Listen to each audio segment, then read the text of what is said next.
Hi అండి. జై వాసవి. నేను చేతనపూర్లో ఉంటాను. నీరజ. మా అమ్మమ్మ వాళ్ళ ఊరు వచ్చేసి జాపాల ఆరుట్ల దగ్గర ఉంటుంది. మేము అమ్మమ్మ వాళ్ళ ఇంటికి ప్రతి సమ్మర్కి వెళ్తుంటిమి అనమాట. ప్రతి సమ్మర్కి 1 మంత్ హాలిడేస్ వస్తుండే కదా.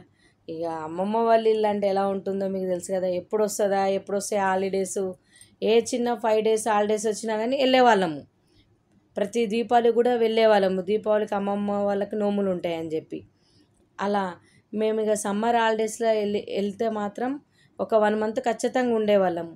మా పెద్దమ్మ పిల్లలు, మా చిన్నమ్మ పిల్లలు, మా మేనమామ పిల్లలు అందరం కలిసి సమ్మర్ హాలిడేస్కి వెళ్తుంటే మా అమ్మమ్మ వాళ్ళ ఇంటికి. అమ్మమ్మ మేము ఎప్పుడు వస్తామా అని ఎదురు చూస్తుండే. తాతయ్య వచ్చి తీసుకెళ్తుండే. ఒకవేళ మాకు కొంచెం ఎగ్జామ్స్ లేట్ అవుతున్నాయి అని అంటే, లేదు అంటే నాన్న అన్నయ్య వాళ్ళన్న వదిలిపెట్టేసి వస్తుండే అనమాట అమ్మమ్మ వాళ్ళ ఇంట్లో. ఇక అందరం కలిసి 1 మంత్ ఎంజాయ్ చేస్తుంటాము చాలా. అమ్మమ్మ వాళ్ళకి పొలం ఉన్నది.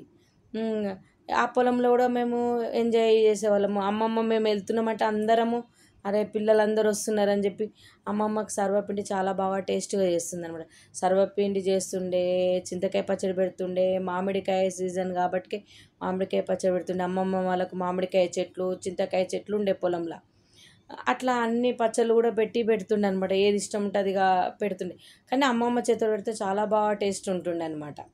ఇక మేము అమ్మమ్మ వాళ్ళ ఇంటికాడ అమ్మమ్మ వాళ్ళ ఇంటికి పోయినప్పుడు ఖచ్చితంగా పొలానికి వెళ్తుంటే మా అమ్మమ్మ మడి వెళ్ళి ఆ పొలంలో తిరిగే వాళ్ళము. బంతి పూలు వేస్తుండే అనమాట. బంతి పూలు కోసే వాళ్ళమి. అమ్మమ్మ ఇక అక్కడికి భోజనం తీసుకొస్తుండే అనమాట. కలిపి ముద్దలు తినిపించుడు, మేము ఆడుకుంటుంటే మామిడికాయలు చెట్లెక్కి మామిడికాయలు దింపుతుంటిమి.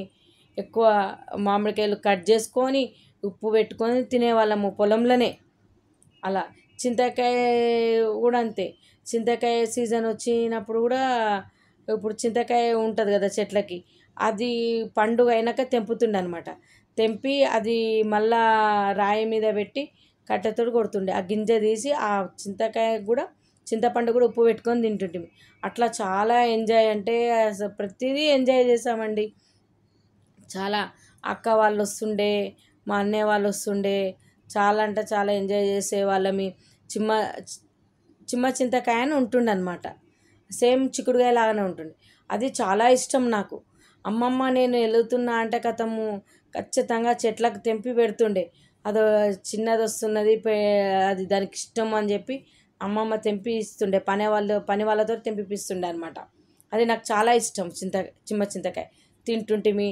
సారా పలుకులు అని ఉంటుండే, అవి తింటుంటిమి. ఇక తాత అయితే ఏం కావాలని అడుగుతుండే. పొలానికి ఇంటికి రావడం ఉంటుండే. మళ్ళీ ఇది ఏమంటారు, కచ్చకాయలు ఇట్లా రాయిలాగానే ఉంటాయి, చెట్లకు వస్తాయి కచ్చకాయలని. అవి తోటి కూడా మేము 5 తీసుకొని కచ్చకాయలు ఆడుతుంటిమి. ఒనగింతల పిట ఆడుతుంటిమి. అష్టాచెమ్మ ఆడుకుంటుంటిమి. అసలు ఎంత అంటే అసలు ఎంజాయ్, అసలు టైమే తెలియకపోయేది.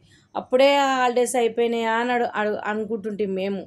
ఇళ్ళల్లో పోయేటప్పుడు ఎంత హుషారు పోతామో, అమ్మమ్మ వాళ్ళ ఇంటికి నుంచి వచ్చేటప్పుడు అమ్మ అని అసలు రాబుద్ది కావడం ఉండేది కాదు.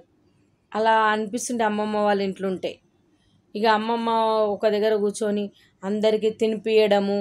మళ్ళీ అమ్మమ్మ దగ్గర లైన్గా ఇట్లా మంచాలు వేసి ఒక్కొక్కరికి ఒక్కొక్క మంచం వేసి పండుకోమని చెప్తుండే. అందరం లైన్గా పండుకుంటుంటిమి. అమ్మమ్మ వాళ్ళ ఇంట్లో ఒక సిస్టమేటిక్ ఉందన్నమాట. ఏమని, ఎవరి బెడ్షీటు వాళ్ళు మడత పెట్టుకోవాలన్నమాట. అమ్మమ్మ అది చెప్తుండే పద్ధతి. ఇంక ఎవరిది వాళ్ళే మడత పెట్టుకుంటుంటిమి. ఎవరిది వాళ్ళే ఇట్లా పడుచుకుంటుంటిమి అనమాట. ఎవరి బాటిల్ వాళ్ళకే, ఎవరు ప్లేటు వాళ్ళకే ఉంటుండే అమ్మమ్మ దగ్గర. ఇక ఇక మేము అలా ఉన్నాము. రోజులు ఇట్లా గడిచిపోతుండే అమ్మమ్మ దగ్గర. ఎన్ని రోజులు ఉన్నా ఉండాలనిపిస్తుంది అమ్మ దగ్గర.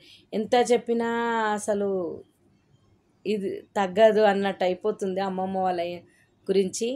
ఇలా అమ్మమ్మ వాసవి వల్ల ఇలా అమ్మమ్మ వాళ్ళ ఇల్లు గుర్తు చేసుకోవడం చాలా నాకు సంతోషంగా ఉంది. Thank you Vasavi.